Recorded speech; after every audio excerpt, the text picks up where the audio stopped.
নমস্কার বন্ধুরা, শুভ সকাল। আশা করি সবাই ভালো আছেন। দেখছেন খবর প্রতিদিন। আমার নাম শুভঙ্কর। আজকে সকালে গুরুত্বপূর্ণ ওয়েদার আপডেট।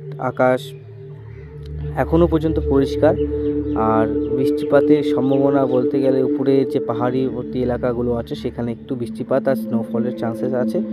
আকাশ মেনলি পরিষ্কারই আছে, আর দিনের তাপমাত্রা স্বাভাবিকের থেকে 1-2 ডিগ্রি বৃদ্ধি পেতে পারে। সেটা 2 দিন পরে আরও বৃদ্ধি পেতে পারে। রাতের তাপমাত্রার সঙ্গে সঙ্গে দিনের তাপমাত্রাও কিন্তু বাড়বে। তার সঙ্গে বাতাসে থাকবে জলীয় বাষ্পের পরিমাণ, এর জন্য কিন্তু একটা ভাবসা গরমও আপনাদের লাগতে পারে। কিন্তু এই যে ঠান্ডার ভাবটা কাটবে, বিরতি নিতে পারে, কিন্তু পরবর্তী ঠান্ডা সে আসবে কি না সেটা কিন্তু এখনও জানা নেই, আসবে কি আসবে না। বাট গরমটা পড়ছে উত্তর থেকে দক্ষিণ, সাউথে আমাদের মানে অন্ধ্র উপকূলে বা অতি ভারী বা ভারী বৃষ্টি হওয়ার সম্ভাবনা আছে। আর এই পাশে বোম্বে গুজরাটের দিকে প্রায় তাপমাত্রা 32-34 ডিগ্রি ছুঁয়ে যেতে পারে। গরমে যে পরিস্থিতি থাকে সেই পরিস্থিতি কিন্তু তৈরি হচ্ছে, কারণ পশ্চিমী ঝঞ্ঝা এই জন্য কিন্তু আবহাওয়ার এই পরিস্থিতি তৈরি হওয়ার সম্ভাবনা। তো আমি দেখে নিচ্ছি এখনকার ওয়েদার স্যাটেলাইট মুডে বা উপগ্রহ চিত্র, যেটাতে আপনারা বুঝতে পারবেন যে কোথায় কী অবস্থা আছে, বা আপনারা ওখান থেকে কমেন্ট বক্সে জানাতে পারেন কোথায় কী অবস্থা, যে আমার কথা অনুযায়ী তাহলে আরও সাপোর্ট পাই, আমি আরও ভালো আপডেট আপনাদেরকে প্রোভাইড আমি করতে পারবো। দেখছেন উইন্ডি লাইভ ট্র্যাকিং। বাংলাদেশেও ক্লিয়ার অবস্থা, আসামও ক্লিয়ার অবস্থা। হালকা ছিটে ফোটা মেঘ তো ওই যে আছে লেয়ারে, সেটা ওই পরের দিকে অল্প মেঘ হালকা আসবে, আবার রোদ্র উঠবে, মেঘ আসবে আবার রোদ্র উঠবে, এরকম কিন্তু খেলা চলবে।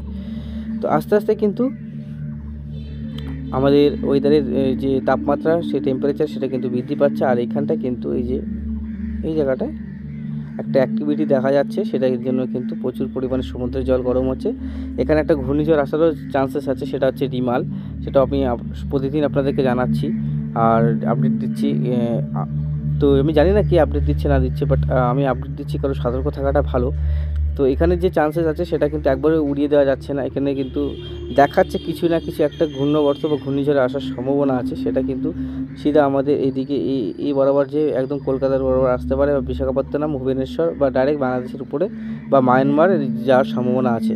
এই ঘূর্ণিঝড়ের নামকরণ করেছে হচ্ছে ওমান। সেটা হচ্ছে ইয়ামানের পাশের দেশ বা ইউনাইটেড আরব এমিরেটসের যে জায়গায়, যে ওমান, আর এখানে হচ্ছে মুকাল্লা, আর হচ্ছে ইয়ামানের, এইসব দেশগুলোর নামকরণ করে আস্তে আস্তে সবগুলো দেশই হচ্ছে। তো আপনাদেরকে আস্তে আস্তে জানাবো। এখন এর পরিস্থিতি ক্লিয়ারই আছে। তাপমাত্রাটা আপনাদেরকে দেখিয়ে দিচ্ছি। তাপমাত্রা কিন্তু অনেকটাই এখন গরম আছে। আপনারা দেখবেন 16 থেকে 17 ডিগ্রি সেলসিয়াসের উপরেই আছে। একটু ইসে দেখায়, আমি একটার সময় চলে যাই, দেখেন একটার সময় 24 ডিগ্রি সেলসিয়াসের কাছাকাছি চলে যাচ্ছে। একটার পর থেকে ওয়েদারের টেম্পারেচারটা কমে যায়। আমি সোজা চলে যাবো 22 তারিখের পর, যেখানে টেম্পারেচারটা চেঞ্জেস হওয়ার চান্সেস সব থেকে বেশি। 11টা-12টা PM 24 ডিগ্রি সেলসিয়াস। এদিকে কত ডিগ্রি? 24 degree Celsius. 2টার সময় 26 ডিগ্রি সেলসিয়াস। এখানে 24 বা 25 ডিগ্রি সেলসিয়াসের কাছাকাছি থাকবে। এই 25-26-এর কাছাকাছি। কোনো জায়গায় 27-28 চলে যেতে পারে বন্ধুরা। 23 তারিখের পর থেকে কিন্তু গরম প্রচণ্ড বাড়বে, প্রচুর পরিমাণে গরম বাড়বে। সব জায়গায় দেখেন 27-28 ডিগ্রি, এদিকে আরও বেশি হবে, দেখেন না 30 ডিগ্রি, এদিকে দেখেন 32 ডিগ্রি। তারপরে এদিকে দেখেন না কত এই পরিস্থিতি কতটাই খারাপ।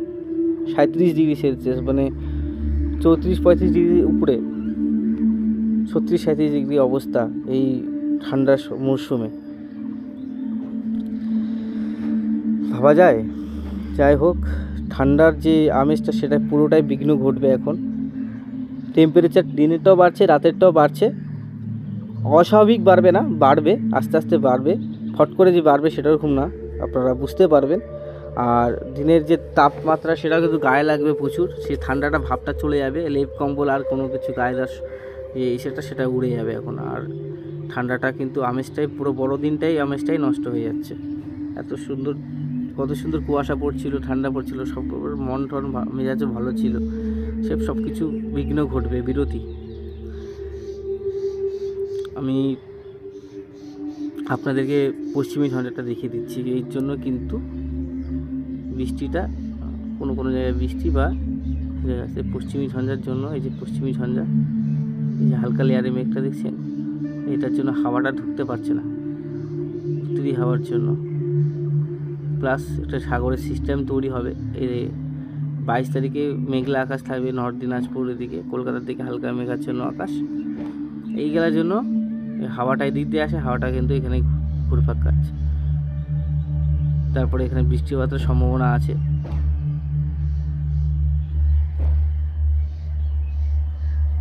এখানে দেখলেই বুঝতে পারবেন এই সিস্টেম, কিছু একটা সিস্টেম এখানে ঘটবে, এর জন্য কিন্তু এই পরিস্থিতি। আর পশ্চিমী ঝঞ্ঝা যতদিন না যাচ্ছে, ক্লিয়ার হচ্ছে, আমি গোটা মাসটা এখানে পশ্চিমী ঝঞ্ঝা দেখতে পাচ্ছি।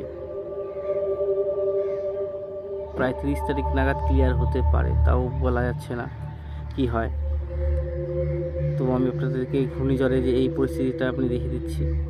কালকের পরিস্থিতি তাহলে প্রতিদিন একটা চেঞ্জেস আসবে বন্ধুরা, সেটা আপনাদেরকে অবশ্যই আমি ট্র্যাক করে জানাবো, সতর্ক করবো আপনাদেরকে। আমি এটা ট্র্যাক করে দেখিয়ে দিই আপনাদেরকে কী অবস্থা থাকতে পারে। আমি সিধা 29 তারিখ নিয়ে যাচ্ছি, দেখেন সিধা কিন্তু এইখানটা এসে একটা টার্ন নিচ্ছে। এইভাবে টার্নটা কিন্তু ডাইরেক্ট এভাবেও নিতে পারে, আর এইভাবেও নিতে পারে, বা এইভাবেও নিতে পারে, এইভাবেও নিতে পারে, যে কোনো একটা জায়গায় যাবে। কিন্তু একটা ঘূর্ণিঝড় আসার সম্ভাবনা কিন্তু 50-50 বন্ধুরা। তো সবাই সাবধান থাকবেন, সতর্ক থাকবেন। মৎস্যজীবীরা আছে তারা অবশ্যই আপডেট নিয়ে, যারা আছে তারা অবশ্যই মাছ ধরতে যাবেন। প্লাস আপনারা কৃষক যে জীবীরা আছে তারা কিন্তু অবশ্যই তারা এখানে ঘূর্ণিঝড় আসার আগে আপনারা অবশ্যই আপনাদেরকে তো জানাবোই যে ফসল কাটা থেকে আপনারা অবশ্যই কেটে নেবেন। কারণ কি, তাপমাত্রা বাড়বে, তার জন্য কিন্তু ঘূর্ণিঝড়ের সম্ভাবনা আরও বাড়বে। তাপমাত্রা কম ছিল, ঘূর্ণিঝড়ের সংখ্যা কম ছিল, সম্ভাবনাটা কম ছিল, কিন্তু তাপমাত্রা বাড়ার সঙ্গে সঙ্গে বাতাসে সেই জলীয় বাষ্প সেটা কিন্তু বাড়বে। সেই জলীয় বাষ্প সে নিজের দিকে টানবে। আর সমুদ্রের জলে যে জলীয় বাষ্প সেটাও কিন্তু নিজের দিকে টেনে নিজেকে শক্তিশালী করে। প্রথমত একটা ঘূর্ণিঝড় কেন শক্তিশালী হয়? জলীয় বাষ্প সংগ্রহ করে করে, জলীয় কণা যে আসে বাষ্প সংগ্রহ করে করে তো সে শক্তিশালী হয়। সেখান থেকে তো ক্লাউড বা মেঘ তৈরি হয়, সে নিজেকে শক্তি অর্জন করে। সেই জায়গা থেকে কিন্তু আমি কেন বলছি, যখন তাপমাত্রা বৃদ্ধি পায় তখন ঘূর্ণিঝড়ের শক্তি কিন্তু বৃদ্ধি পায়। আর ঘূর্ণিঝড়ের কেন এত বেশি হয়, ঘূর্ণিঝড় কেন বেশি হয়, আমি যেটা আপনাকে বলতেছি যে সমুদ্রের যে জল সেটা কিন্তু অধিক পরিমাণে গরম হওয়ার ফলে জলীয় বাষ্প তাড়াতাড়ি সে ছাড়ে। সেই জলীয় বাষ্প ছাড়ার পরে সেই জলীয় বাষ্প নিম্নচাপটা নিজের দিকে টেনে নেয়। তার জন্য অত সহজেই আমাদের বঙ্গোপসাগরে নিম্নচাপ ঘূর্ণবর্তে নিজের রূপ ধারণ করে ঘূর্ণিঝড়ে। ফার্স্ট ক্যাটাগরি থেকে শুরু করে 3-4 ক্যাটাগরি সে সহজেই রূপ ধারণ করে নেয় না।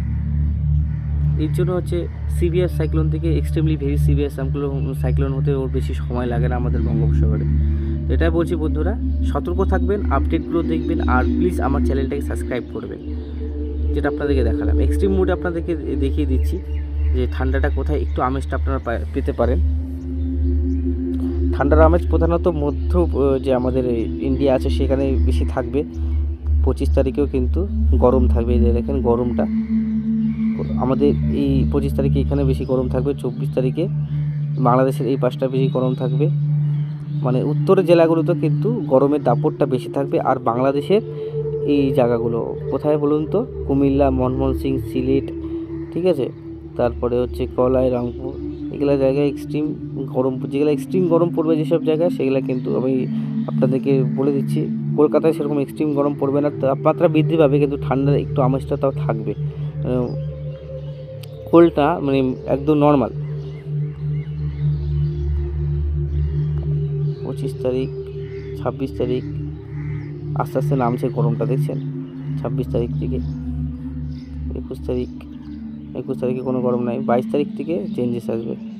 23 তারিখ থেকে অনেকটা চেঞ্জেস। 24 তারিখ অনেকটাই গরম, মানে 24 তারিখে প্রচুর গরম পড়ে যাচ্ছে উত্তরের জেলাগুলোতে।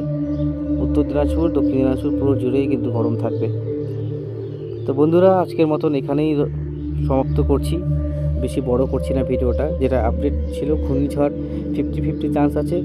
যদি ঘূর্ণিঝড় আসে তার নাম হচ্ছে রিমাল, আর এই ঘূর্ণিঝড়ের নাম দিচ্ছে ওমান। চাষিজীবীদের জন্য কোনো সতর্কমূলক এখনও খবর নেই, মৎস্যজীবীদের জন্য এখন কোনো খবর নেই। তারা এখনও কোনো প্রেশার তৈরি হয়নি, যদিও তৈরি হয় নেক্সটে আপনি বলবো আপনাদেরকে। আর শ্রীলঙ্কা আর অন্ধ্রপ্রদেশের কাছাকাছি একটা সিস্টেম তৈরি হয়েছে, সেই জন্য এখানে হালকা মাঝারি বৃষ্টিপাত চলছে বা চলবে এইসব জায়গায়, কিন্তু ওয়ার্নিং দেওয়াই আছে। তো সবাই সাবধান থাকবেন, সতর্ক থাকবেন, আর ভালো থাকবেন, সাবধানে চলাফেরা করবেন, এটাই চাই।